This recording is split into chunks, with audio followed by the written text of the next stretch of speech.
my shorts. Now, I want to pick your brain a little bit. Let's do it. I know a few people want to just get a little glimpse behind the scenes there. So Under the grey hair. What's going on there? I don't know. You were saying before, it's just happened. It's crazy. Like, yeah, it's out of control. I don't know what happened. Like, I catch myself in the mirror sometimes and I'm just like, Jesus. Yeah. Like, I used to have like you, like really dark hair. But anyway, it's neither here nor there. Please go on. Enough about how old I am. Yeah. What are we doing? Well, let's talk a little bit about your career and all that stuff, how you got into it, how you going, all that stuff. You started as a primary school teacher before you get into all this. Yeah, absolutely. Well, I initially did a business degree. I did a marketing degree, which I was really bad at, and I only completed so I could make it into teaching, do a postgrad in teaching. Yeah. So I scraped through, then did a teaching degree, and then I was a primary teacher for 8 years, 9 years. I can't remember. A long time, but not that long actually, I guess. But off the side of that, I've always had an interest in like movies and comic books and TV shows, and just started this kind of side thing that probably like you didn't necessarily expect was going to go anywhere. I know you've got more of a traditional media background, so you probably had a better idea what you were doing than I did at the start. But yeah, that's essentially my backstory. Yeah, I was a primary teacher, and then the year that my son was born happened to transition with the money kind of being enough to live off, and then from end of 2015 was when I went like full time doing that. Yeah, in a nutshell. Yeah. So you sort of started. Some of these facts I've got here, I pulled off the weekly Planet Wiki. Oh, yeah. There's some dubious stuff on there. There's some lies on there, mate. Don't you worry. But I can set it straight. Set them straight. But yes, 2011, you started writing on comicbook.com. Yeah. Oh, it was 2011 I started YouTube. Yeah. And that was the channel that got shut down. That was in 2013. That got cancelled. So that's gone. I got flagged for something, and you can't contact anybody. And I just hit like 10K subs, and it was just gone.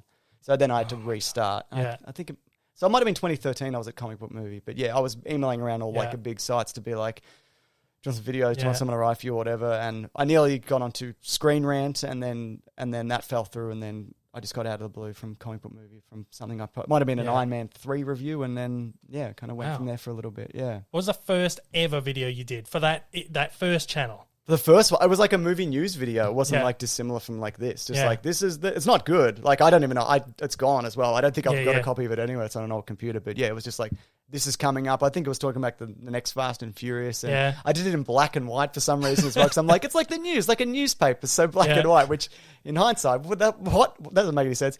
But yeah, so that's how that was my very first one. Wow. So you just sort of just on a whim just decided to start doing. On a whim, yeah. And just I recorded on my iPhone, just the audio, and just cut up the track, and then put my very basic editing skills to work. And that was it. And then eventually, like 3 years later, there was some traction. But, so it took three years. Yeah, it's one of those things where I honestly feel like I've won like a mid-tier lottery. Yeah. Do you know what I mean? Because it's very kind of difficult to because there's so much content on YouTube, obviously, or everywhere, but just like to get that little bit ahead and to make a career out of it, there's luck involved, and you kind of game the algorithm, or sometimes it favors you and sometimes it doesn't, as I'm sure you've seen. Yeah. So yeah, that's pretty much, that's how that went. Yeah. Was there a lot of like the kind of content that you do? Was there a lot of that on the platform before you were doing it? I think so, a little bit. I mean, because I also did a lot of movie reviews, and there was like Chris Stuckmans and Jeremy Jahns and John Flickingers, and also, of course, you got your Screen Junkies and people like the Schmoes and people like that who, they were obviously like well more established and still are than me. Yeah. But so there was people doing it, but it's definitely evolved more like since then. Because you look at it now in the landscape of movie content, it's very varied and nuanced, which I not that it wasn't then, not that those people aren't still doing those things, but it's such a breadth of opinions, which there's so much out there. There's a lot of terrible opinions. but that's opinions, isn't it? Exactly. Anybody can say anything. Yeah. How did you find like making a name for yourself? Because I know it was the Cartoon Evolution was the thing that that's like really the thing like that broke really through. Similar thing was like 3 years. It took me to get like my first 10,000. I think when I first met you was The Last Jedi screening? The Last Jedi, yeah. Good movie, I think. I loved it. We both liked it. I remember you sitting there going, this is so good. This is awesome. And look, it's actually the release of The Last Jedi. It's 3 years this week, right? Or when we're filming this. But that moment when Luke Skywalker walks out, that's right. That was just like, I'm going to be like, holy shit. Like, oh my God. Yeah. The weird thing is, getting a bit off topic, but coming out of a screening like that where everyone's actually buzzing, and you go home, you think, fuck, everyone's going to love this. I filmed my review. I was like, this movie's going to be so good. I can't wait for people to see it. You wake up in the morning and everyone's like, it's the fucking worst thing I've ever seen in my life. It's so weird. And look, I do understand like a lot of those opinions. Like, it's Star Wars, like all things are subjective, but yeah, I was a little bit surprised at how much people hated like a lot of it, because I think even if you didn't like it, it takes some swings which I think are good, which I think the next one doesn't. I think we share similar opinions. But to be fair, like for the first half of that movie, I'm kind of like, I don't know, like where is this going? Like it was just kind of people are going here and there, and there's a casino planet, and Luke's like, I don't really want to do this, and I'm like, okay, and then like the throne room scene. That was where everything, not to spoil it, but when he gets like cut in half, then the whole thing just fucking flips. And for me, that really works. Not for everybody. No. I know some people like about that fight scene. They're like, well, that stuntman, you see him waiting there and that one, he's holding his axe, but then the axe disappears. I'm like, I don't care. Like, I don't care about any of that to me.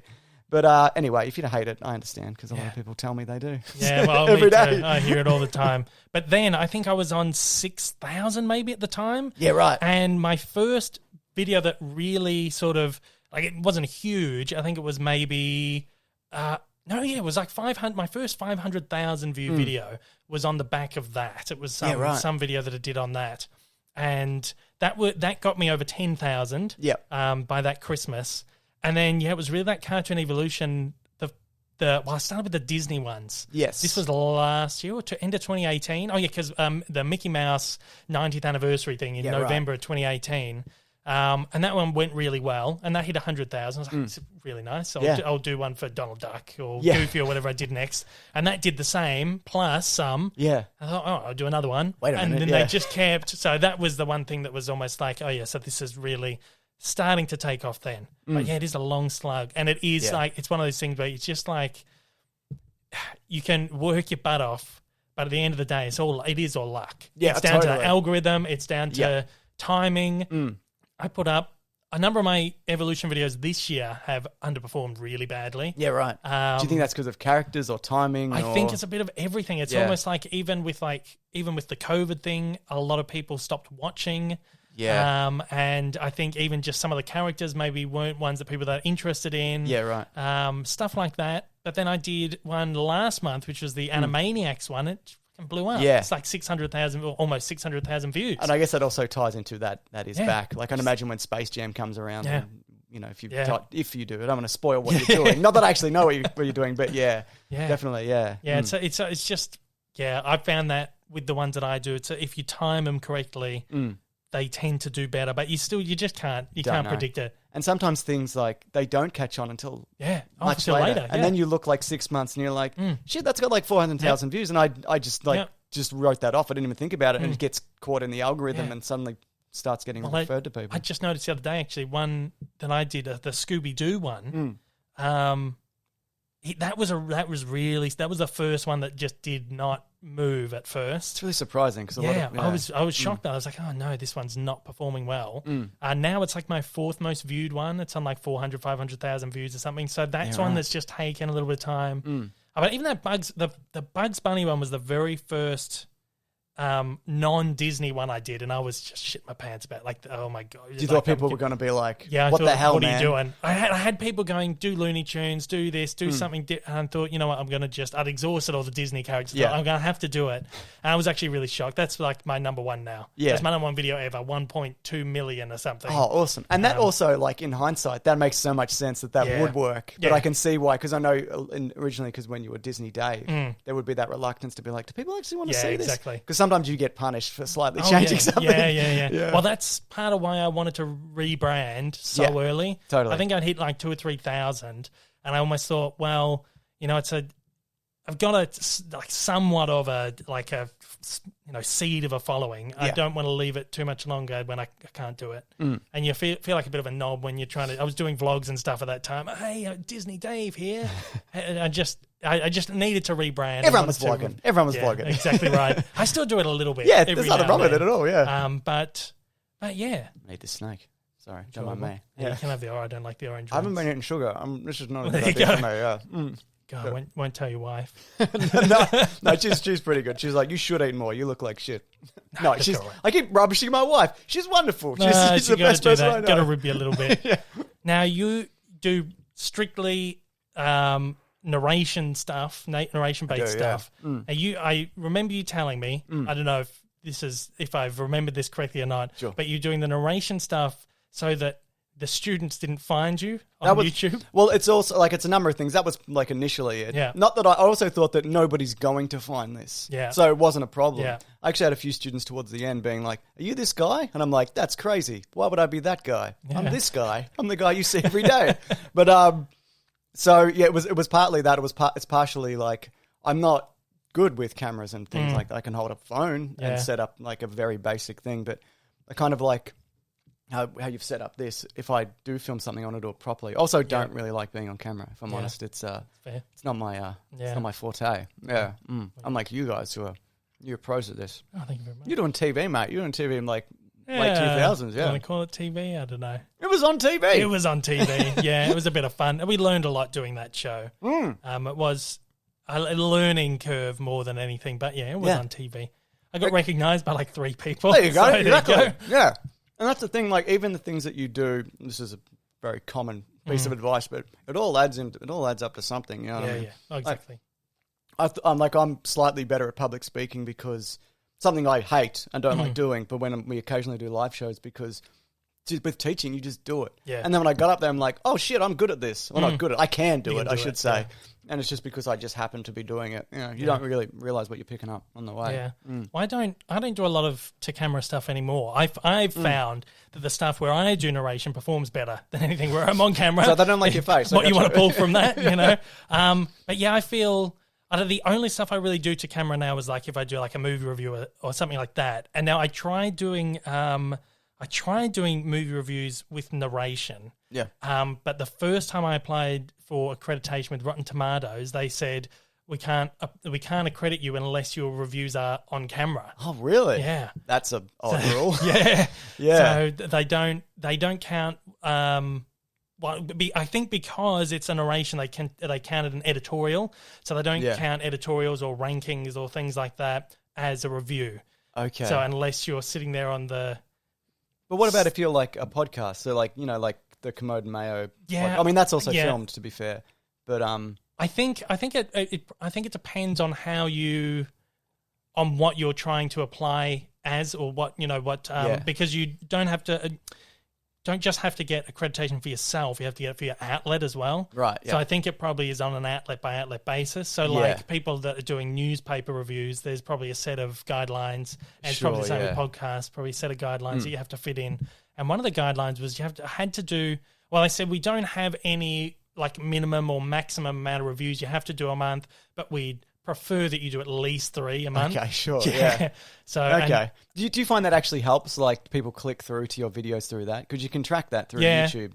A little bit. There you go. So it is. So, and it's a bit of legitimacy as well when people exactly right. want sponsors or you're up for whatever. I don't know. Yeah. Well, I got my one of my quotes was used in the Mulan trailer. That's right. Exactly. Yeah. So there you go. That was really actually it's after the Rotten Tomatoes accreditation, I've found that I am being taken a little bit more seriously by the PR teams and whatever. I mean, I guess else. they would look to that, wouldn't they? Yeah. That makes a lot of sense. Yeah, because they're not just going to pick any random person and then they find exactly out right. that he's saying the N word. He's 40 exactly. videos or whatever, which is a thing people do. Oh yeah. Yeah. So. Yeah. So yeah, I think really that Mulan would have been off the back of the Rotten Tomatoes because that was not long after that. And it was the first time where they were like, oh, hey, can we use your quote in this? So it does give you a bit more legitimacy, I think. Yeah. So it's just little small baby steps. Yeah, little bits and pieces, I've never applied. I probably should apply for that, but... Yeah, I reckon. I don't know. I can't be bothered. It's a really weird process. You apply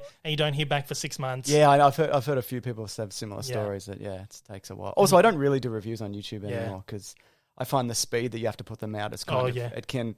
either colour my opinion or I just feel like I don't get out exactly what I want to say. And for me as well, one of the things I did getting started with doing reviews, and you know this, it's getting them out quick is so important. You know what I mean? It doesn't necessarily have to be good to be seen. It has to be quick, you know, which is exactly a whole other thing. It must be like if you're at a preview screening, you got to get home and record it and Exactly, get it out. yeah. As like that Star Wars one. I remember I had to get home and you did your video and I had mine up and it's just like, you got to get it up in that, you got like that little window that it has to go out or it just doesn't get seen. And you're racing the states for when they have their screenings and everything as well.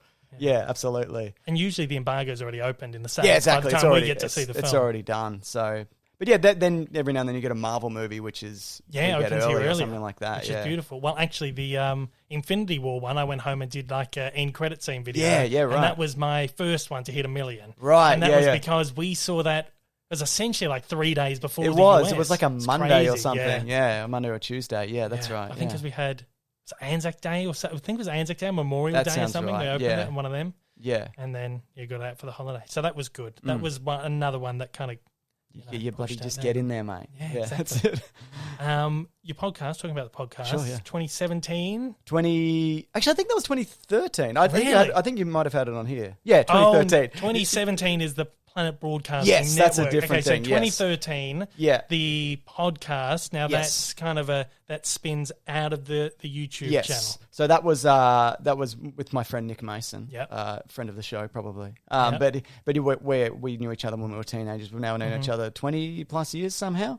But so we always just have conversations like this, and so it came down to we've been talking about it for maybe 10 years prior, or since podcast became a thing of being like, hey, we should do something. Then we're like, we don't really know what we're doing or talking about. So, and then off the back when we had a little bit of a following on YouTube, it's like, well, I can link these things together and we could do something fun and something we actually enjoy doing. Well, I do. I don't know whether he does, but and similarly, like you tied into all your other content. So initially, I'd edit clips from that and put it on YouTube, which would be like, and then post on Comic Book Movie and all those different things. And yeah, that's how we got started. And it's probably the most fun thing I do because you've got someone to bounce off as well. And then we started doing more videos together, like Caravan of Garbage and things like that, which I also enjoy and involve a bit more research than people probably think. But the editors in general, but Ben, who does those, does a fantastic job. Yeah.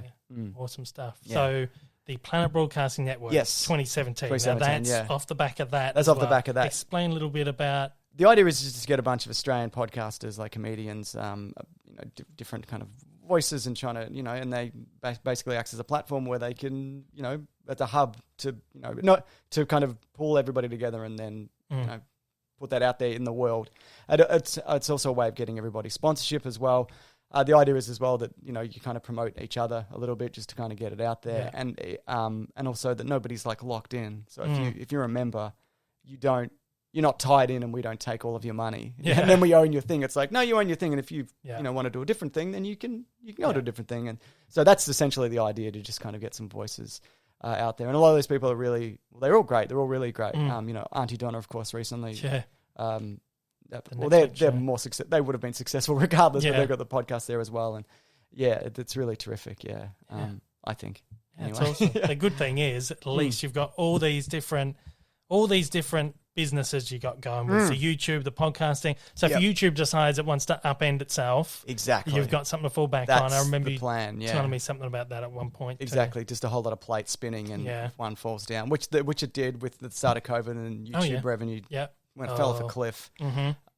It bounced back, for me at least, reasonably quickly. 2 or 3 months. But now we've got like a subscription service that we do and things like that. So now if the podcast falls down, we've got this. Yeah. And you know what I mean? It's just like all... And it's all those things that you want to do. You don't want to do something just because you're doing it. Yeah. So that's the idea. At least once every year, there's something with YouTube where it's like, this is the end. This is it. Yeah. This is the one. Somebody films a dead body or whatever. Yeah, you're right. And then all the sponsorships, our sponsors pull out. And Well, for me, the big one last year, the copper law came in, which was like, you can't do children's content. And I don't aim my content at children. Yeah. It's for... Like my demographic is between 18 and like 45 or something is my core demographic. That's right, about mine, but because I've got videos with cartoon characters and stuff under the copper laws, which were just non-descriptive, and YouTube, of course, wouldn't answer the questions because this is an FTC thing, we can't step in.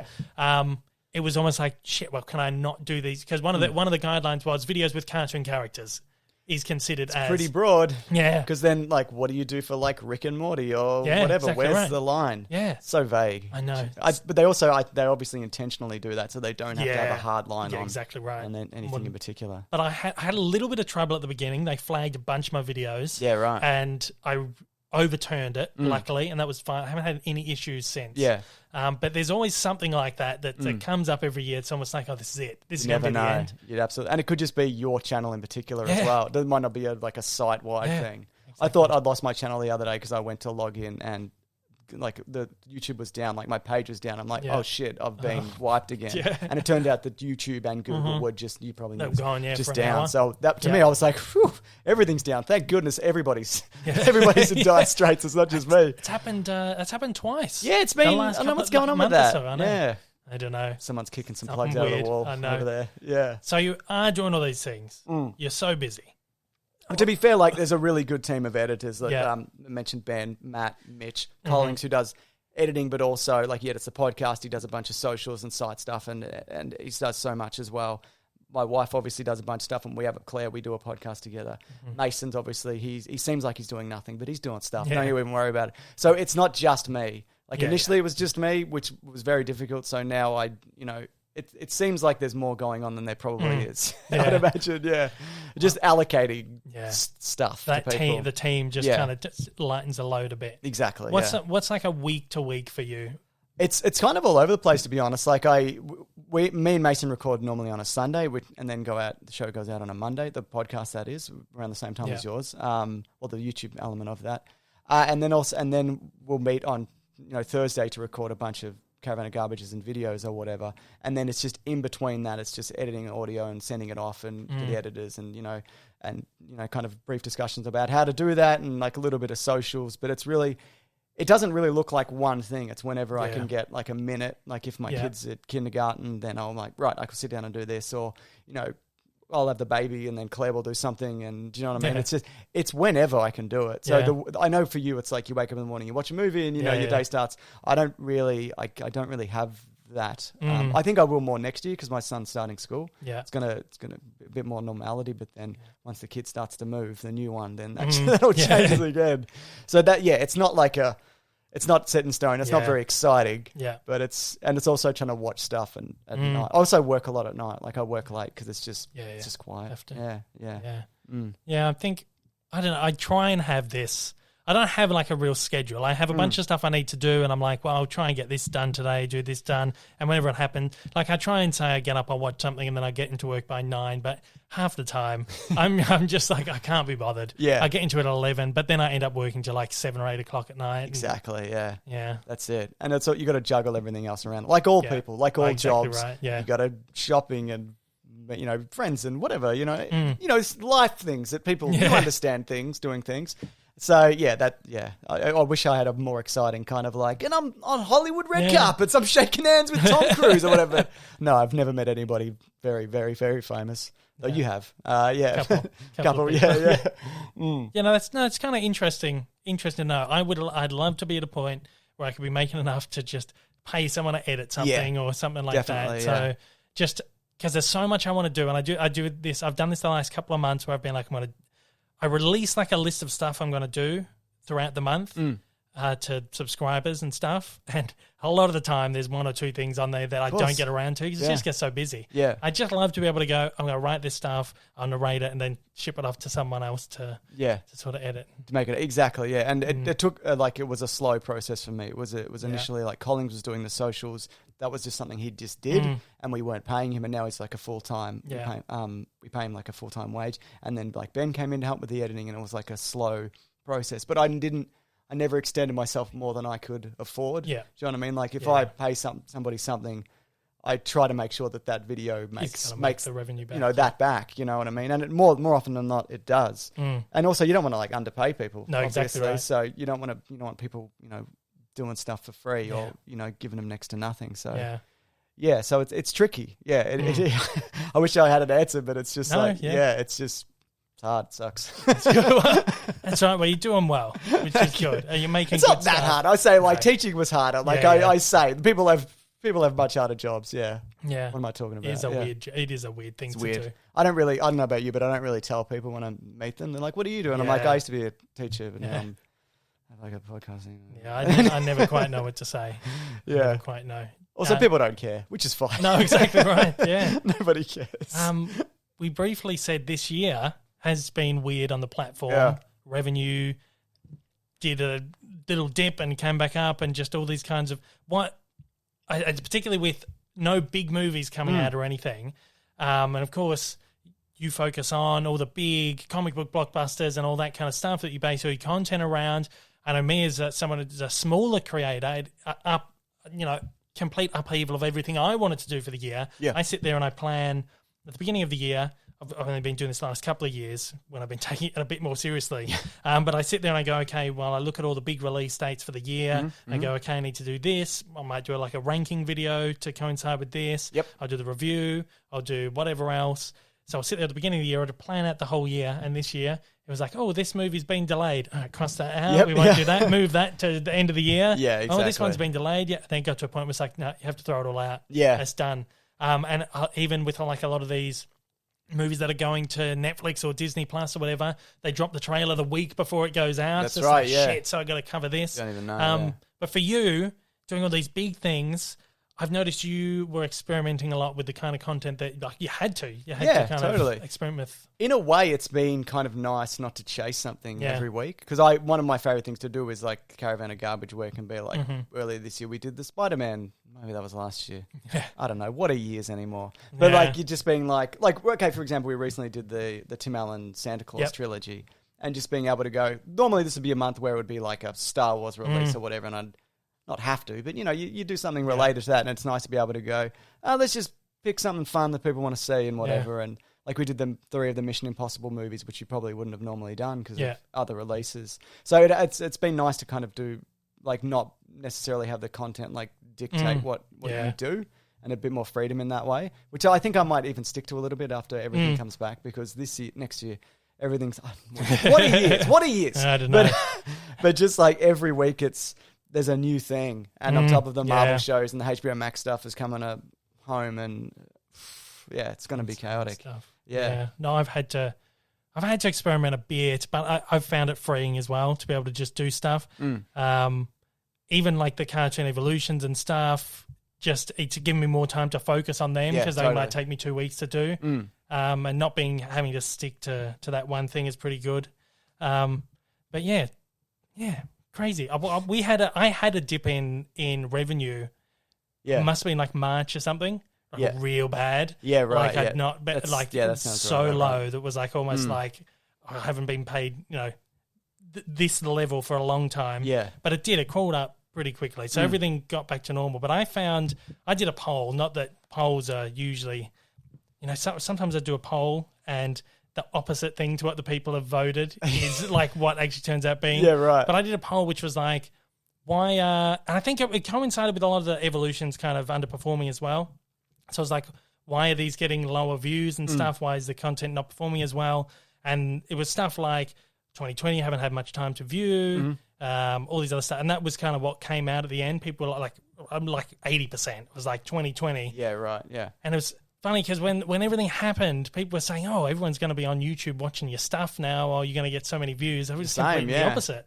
Yeah, you can't, you couldn't rely on that, definitely. Like I don't think, I'm probably about the same as I was last year. I don't really look at it that hard, but yeah, it didn't like shoot up. Yeah, because I think I don't know if people are watching more stuff. Probably people are still working a lot of the time anyway, or stressed because what are they going to do kind of situation, because the world's fucked. Yeah, exactly. I found it's gotten better now. I've had a really good couple of months myself. December's good for CPMs as well, which is good. Yeah.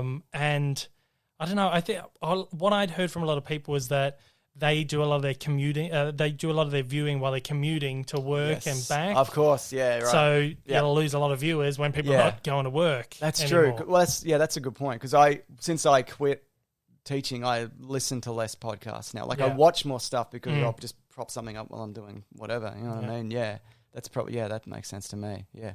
What a year though. What are years? It's been weird, hasn't it? I know. I don't like it. So it's weird because it's it feels like it's gone really quick, like we're in December already. Yeah. But you think back, you're like, shit, it's been Yeah. a long slog. But if you're like, it's April, I'd be like, yeah, probably. Yeah. Like, if it's like last April, do you know what I mean? Whoop. It's all right. Almost had something fall down. No, oh, No, something did fall down. something That's fine. did. Yeah. No, we got it. Don't worry about it.